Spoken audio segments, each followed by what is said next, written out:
yellow. This is Bob. Wednesday, I got it right this time. Wednesday, November the 9th, 2016. Today's word is only. And we've been looking at Psalm 33, verse 4. For the word of the Lord is right and true. He only is faithful in all he does. That's kind of our word today. We're going over, we're looking at. Dear brother, dear sister, we were talking about the maniacal person in the McDonald's running around, knocking over the kids' lemonade. You tipped the old lady's tray over and she spilled her whole breakfast.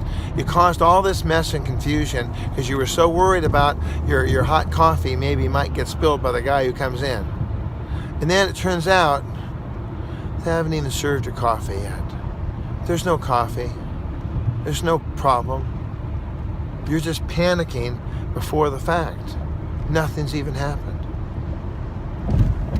The organization, there was a bunch of people in the Pecan Club.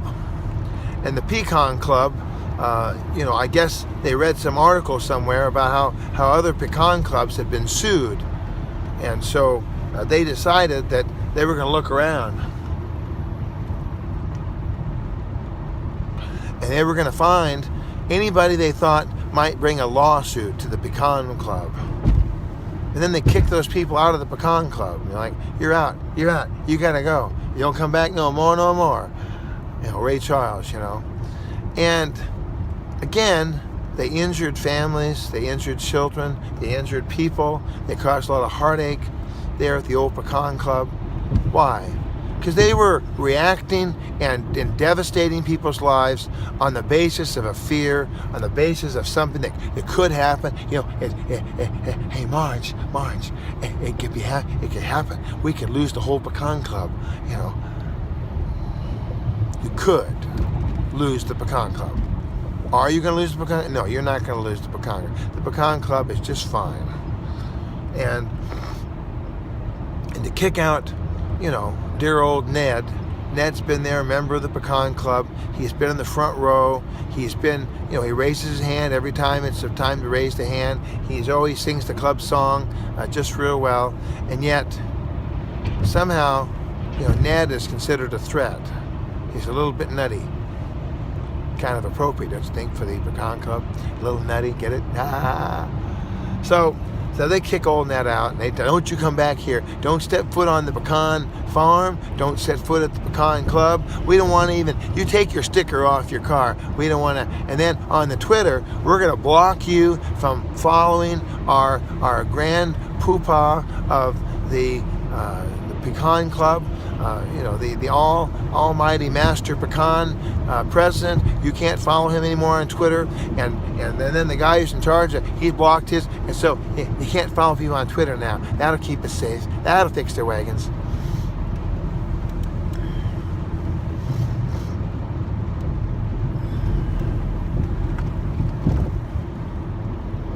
Does that really make sense? If we're trusting only God, if we trust only God, then let's go through this real quick.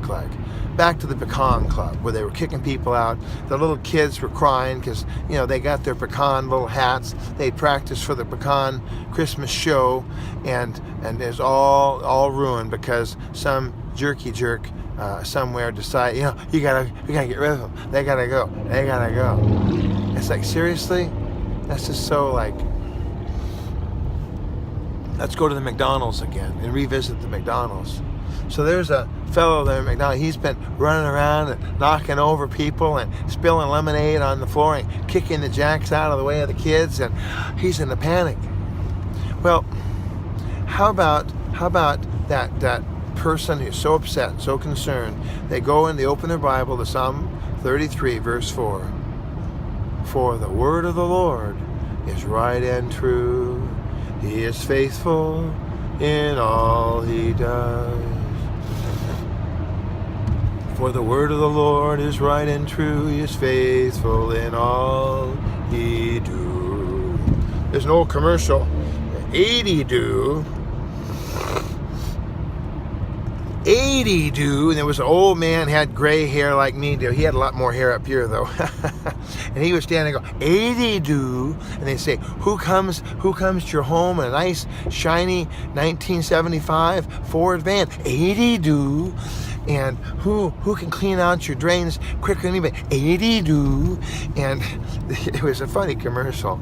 But in this case, Jesus do. Jesus is only our answer. So, boys and girls, men and women of all sizes and shapes, as we face this day, and people are in shock, even folks who voted for Donald Trump are in shock because they're like, well, yeah, I'm going to put a vote in, but I live in California, and believe me, there was no big, I don't remember anything big happened in California. I don't think Donald Trump even, maybe he got here once, I don't remember. But, you know, I just thought, well, the Supreme Court, I certainly didn't want to go communist, and so, as reportedly from several sources, Hillary had said, well, I can succeed where communism has failed. That was kind of strange. And then, of course, the whole email controversy. I doubt if Donald Trump's going to be throwing Hillary into jail or pushing for, I think it'll all go away quiet. I think that this whole, all the rancor and all of the things that are happening, even the big lawsuit, you know, and the guy who was born in Arkansas or something, and he has a Hispanic name, and Donald Trump was questioning his ability.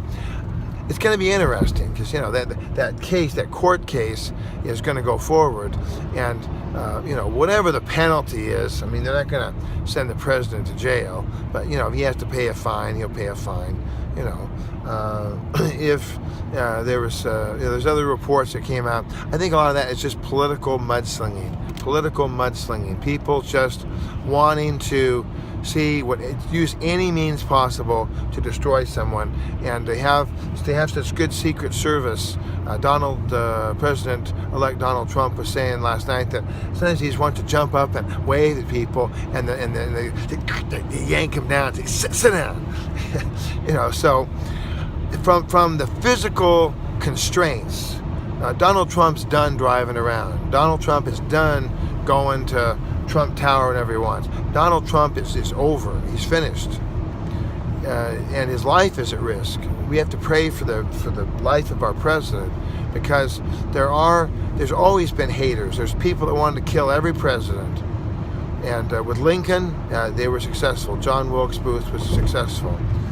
Lee Harvey Oswald, successful. There's people that have killed our leaders, and especially today with the tense way that the environment is. But our system is built in such a way that even if something were to happen to our president, Vice President Pence would step in, and if he had a medical situation, then the Speaker of the House, there's a line of succession, there's an order. I was with the Tournament of Roses for years. Here's the ring here as the first float. Here's the Rose Bowl there. I can't probably see it very well. Yeah, there's the ring there, you know. So I was with the tournament for years, and with the Tournament of Roses, when I was in it, it was a wholly volunteer organization. There was no presenting sponsors, and the Rose Bowl wasn't the Rose Bowl presented by whoever. No. The Tournament of Roses, the Pasadena Tournament of Roses, was the only organization. The Pasadena Tournament of Roses was the organization, and only the tournament had control over what happened. Nobody else. It was just tournament. Just the members in the tournament, 900 plus members, they would decide. Well, now there's a presenting sponsor. There's a lot of other things that are involved. A lot of money is involved, and it's not quite as clear exactly what how that goes. Well, in America, it is real clear, because in the tournament they'd have a plan A, B, C, D. So in America, we have backup plans. If something were to happen, if something else happens, they have it all worked out. It's all worked out. I'm not worried, and that's why I'm not worried about President-elect Trump or President Trump, I don't believe that he's going to do anything really crazy. I mean, I think he'll do good things for the country as far as making sure that we don't have a judge that goes in there and just starts overturning things and stopping Christians from praying together at the Starbucks because it's a hate group and you guys are, and so we need to just move forward in unity, and that's really the goal here, to move forward in unity. All right, well, God bless you today. I'm out of time again. Time goes by so quick. Let's remember our little stories we told. We had the Pecan Club, and there was a crazy guy at the Pecan Club who decided that Ned had to go because he was a threat to the club because there might be a lawsuit. Shh, don't talk to Ned. Might be a lawsuit. Shh, don't you talk to him. Like Ned is like puzzled. Like what is it about me? You know, it doesn't really make any difference about Ned. I mean, Ned is the nicest guy. Front row, always candid, open, right there, ready to go, willing to do whatever it took. I mean, couldn't they just set somebody with Ned so that he could just be there? Apparently not. They just want to kick people out. The old Pecan Club, you know. And then that guy at the McDonald's, that's what I wanted. I wanted to follow up on that. What if that guy at McDonald's, what if he knew that his only source was God, only in God, only God's word is true. God's word is faithful, right and true. Faithful, right and true. God is the only one who is always faithful, right and true. So put your faith, put your hope, put your devotion, put your life in the, you know, there used to be, put your hand in the hand of the man who calmed the waters. Put your hand in the hand of the man from Galilee. Put your hand in the hand of the man, and you see that life works out. You know, it was a really good song. It's a good song. I remember that. I don't remember the words to it, but I remember that little melody. Put your hand in. So let's put our hands in the hand of the man from Galilee. Let's go ahead and lift up praise to God for the good things that we know are true. Because guess what? God is still on the throne. Prayer still changes things. And there's no Donald Trump or Hillary Clinton or anybody else that's going to take God from our hearts. There's people that have been thrown into prison for crimes they never committed. There's people that are given labels by the government for things they never did.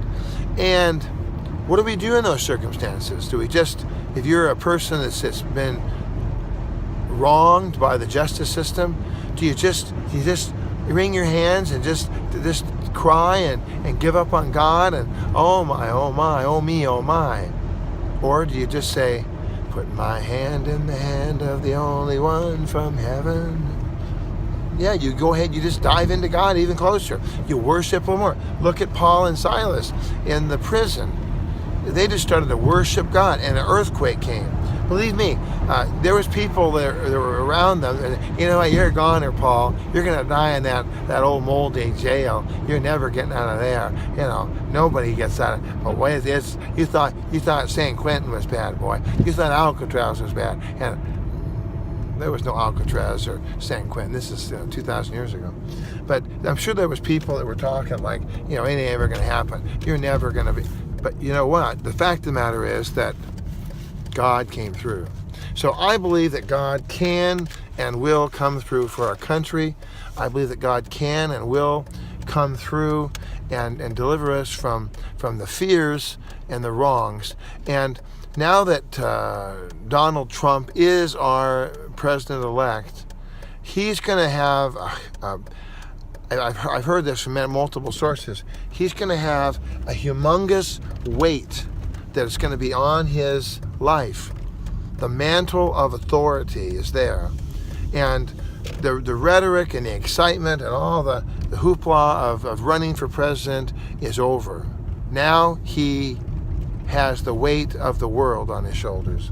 And he's not going to be pushing any atomic buttons. He's not going to be kicking everybody out that doesn't match a certain profile. No, Donald Trump will rise to the occasion, and we're going to cover him in prayer, shall we? All right, God bless you. This is it for today. I'll see you tomorrow. It'll be the 10th. It'll be Thursday. Yay! Love you. God bless.